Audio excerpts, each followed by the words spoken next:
According to the latest numbers from the U.S. Treasury Department, the top 1% of income earners here in the United States are starving the federal government of about $163 billion in unpaid or uncollected taxes every single year.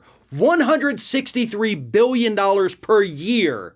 The top 1% should be paying the government, but they're not. Now, let me be clear about something. I have read multiple different reports talking about these numbers from the U.S. Treasury, and not once has the Treasury suggested that this is illegal. And that's the bigger problem.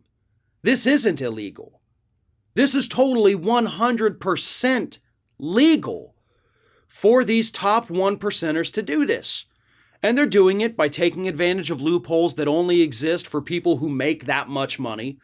You know, as you move up the income ladder, you start to notice more and more loopholes. You know, and of course, when you have the money to do it, you can hire financial advisors, you can hire accountants, you can do all kinds of wonderful things with your fortune that do not involve, by the way, having to pay taxes. And all of it is legal. Now, some estimates, listen to this. The Treasury Department estimated that the gap between paid and owed taxes was about $600 billion in 2019, and IRS Commissioner Charles Rettig has suggested that it could be as high as $1 trillion annually. Annually. Do you know what the United States could do with this money? $1 trillion annually might be the actual gap. We'd have student loan debts paid off with just this money in a year and a half. Year and a half. And from that point forward, we could just use this money to provide debt-free college for every single person in this country. And not just debt-free college, we could offer debt-free grad school, debt-free law school, debt-free medical school. How many talented individuals in this country have not sought higher levels of education than just a basic 4-year college degree because they were afraid of the cost? You're looking at one. You're looking at one. Suppose we don't want to go the debt-free college route. Okay. Medicare for all. Green New Deal. The infrastructure package. Take your pick of things that we could fund if the wealthy in the United States were actually paying their taxes.